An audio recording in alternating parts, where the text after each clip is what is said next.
What's up, everybody? I'm Matt. And I'm Beth. And today we're going to be reviewing the interior in the refreshed 2021 Nissan Armada. So the Armada got a pretty heavy refresh here. They completely restyled the front end and the back end, and they restyled a good bit of this interior. So all the dashboard stuff you see is the same as it has been since the 2017 version, and so most of that stuff has stayed the same. But this whole center area they did completely restyle, and we'll get more into that in a minute. But I think overall it's a pretty nice and luxurious interior here with these quilted leather seats. Yeah, it is so luxurious. It really has some nice touches here and there, and I just think it's great. Yeah, and by the way, this one doesn't have any official pricing yet because we're reviewing it so early that they don't have official pricing as of the time of us filming this. I'll add it to the description, but for reference, a 2020 Armada before the refresh here started around $49,000, and then loaded up versions like this Platinum were around $70,000. So bank on it somewhere, being around $70,000. And I think it's, lives up to that price tag pretty nicely, especially since this shares so much with the Infiniti QX80. You're basically getting a QX80 for like 15 or 20 grand less. And so I think it's a pretty good bargain with that. But anyway, yeah, these seats are pretty soft and comfortable. Very large bottoms to them, though, to me. They really come out really far. Yeah, I actually really like them. I think they're really comfortable. I think they're really plush. The only thing I would say is that the seat does go up and down. However, it doesn't go down that much. And also, it goes back and forth, but it doesn't go back that much. I still feel like I'm pretty crammed up against the dashboard here. Which is kind of crazy. Yeah. Usually you can push your seat back super far in basically everything. Yeah, and this car is so big, I would assume that I could go back just a little bit more, but for reference, I'm 5'5.5", and I probably have like 5 inches of legroom right now, and I'm all the way back, so from my knee to the dashboard. Yeah, which is kind of crazy. Yeah. So, but otherwise, they're heated and cooled seats here in the Platinum, and they have lumbar adjustments here as well, which is nice. And, no complaints otherwise. Although, my seating position I'm not in love with either, because the steering wheel doesn't telescope very far, so I have to, in order to get close enough to the steering wheel, I have to have my seat up uncomfortably far, and I'm, a little too close to the pedals than what I usually like to be, so I'm not super comfortable with my sitting position either, so a little bit odd, but I guess that's just a carryover from the old bones this vehicle has.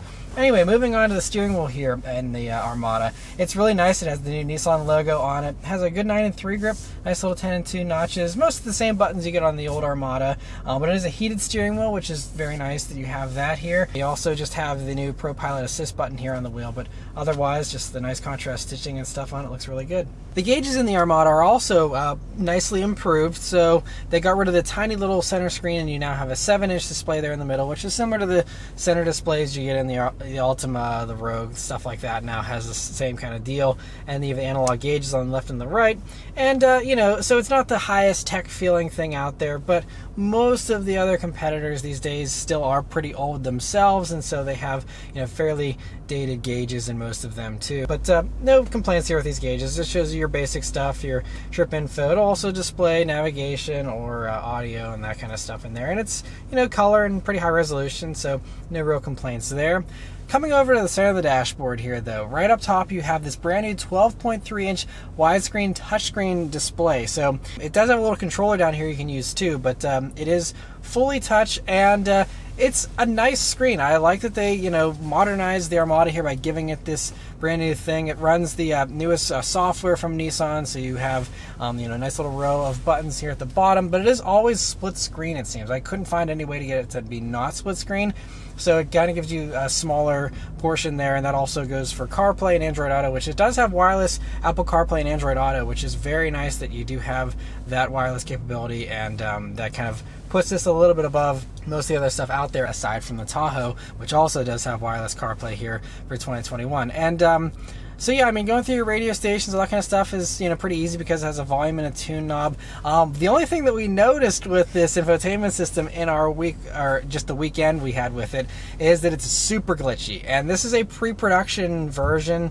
And again, they literally just revealed this vehicle like 3 weeks ago, so I'm hoping this is just super early and that's why it's super buggy. But this was the glitchiest infotainment system I've ever used in a car review. Like, I mean, it was terrible. It crashed on me once here, where it just had to reboot itself, and it was completely unresponsive last night. Like, you were filming how it was like not actually working. Yeah, it wasn't playing any music, and no matter what type of way we chose to play the music, whether it be through Apple CarPlay or through the radio, nothing worked. It wasn't turning on. There was no sound being emitted, like nothing. So it was very strange, but like we're just hoping that it was a pre-production model issue. Yeah, but so we don't want to harp on it too long. I mean, it was like Apple CarPlay wasn't connecting automatically, and then whenever it did connect, it would disconnect, and so that was struggling to, you know, keep that wireless connection.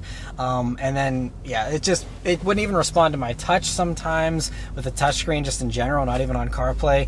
So super buggy, but yeah, we won't dwell on that because I'm assuming this is a pre-production model. But just to be on the safe side, if you do buy one of these, or if you're looking to buy one, when you test drive it, please just make sure that the screen works flawlessly and all that stuff. And I'm hoping that is something that they work out the kinks before this actually starts being on sale here in a few weeks. But in the meantime, this one was super buggy for sure.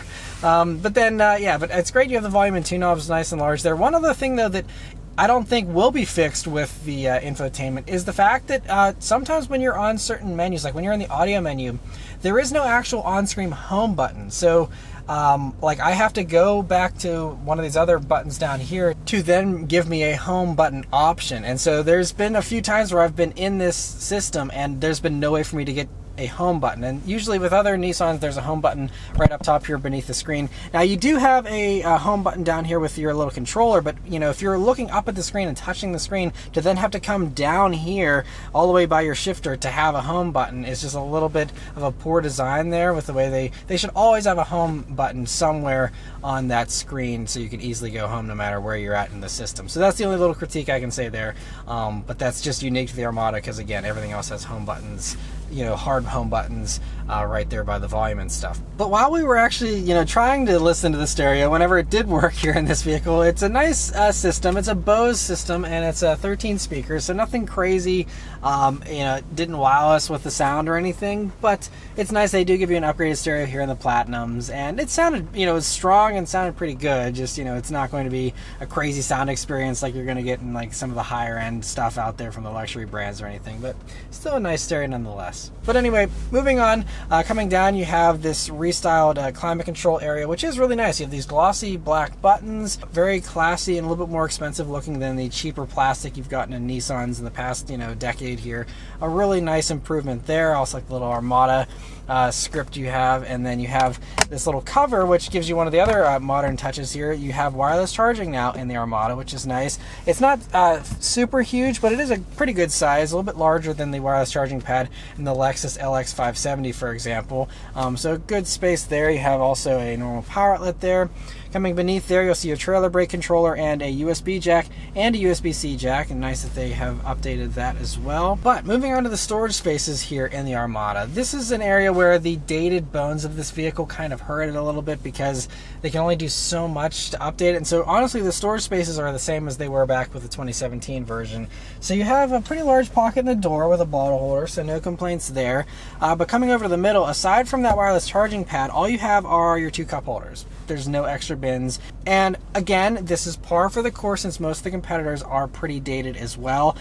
But the Tahoe, once again, that is the top you know, vehicle in this segment right now because it's brand new. It's on a brand new platform. It's been completely restyled from the ground up, and so that has much more storage spaces, and that's going to be the winner in most areas here with this segment of vehicle. I think the Tahoe is still much better, but this is still, you know, a nice little improvement. You know, you have the 2 cup holders, and then you have the center armrest, which does have some really nice soft padding to it. It's got some thick foam, feels great. You open that up, and then you'll see a pretty large cubby in here. You'll see a little removable tray up top, and then just, you know, more space down there. And for some reason, there's a power switch here for the plug. I believe it's the plug that's right behind this cubby here for that second row. But so that's interesting, but otherwise, a decent amount of space. And one cool touch with this center bin is that the backseat passengers can actually access it with a little button here, and so this makes it flip up this way so they can get into that, and so that's kind of a nice little cool touch as well. Backseat space here in the Armada is pretty nice. So one really nice touch with the Armada is that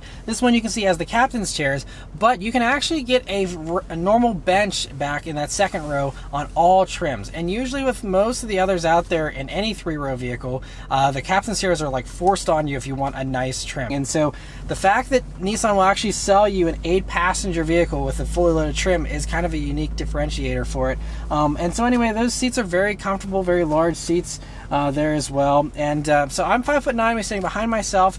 I have about 5 or 6 inches to spare, but strangely, I don't think you can slide that seat forwards and backwards, which is something you can do in all the competitors. So you're stuck with that one seating position, which gives you a little less flexibility as far as making space for the third row and things like that. But it's comfortable nonetheless. And when you look forward, they'll see that they have, in addition to access to this cubby, they have their own heated seat controls back there, as well as their own climate control. And you'll also see that buried way far down, like the very bottom of the floor, you'll see a traditional power outlet, a normal house current plug, and then a USB jack and another USB-C jack. So you have all that stuff down there, but it's really buried. Like, I mean, I actually had to use a flashlight to see under there because it's like so hidden back down there. So I mean, that's not great, but and especially since there's just a random blank space there above it, they could totally have put all that stuff up higher and been totally fine. But yeah, so that's one little touch. But with this captain chair setup, you also have that little console area there, so that has 2 cup holders there, and then you also see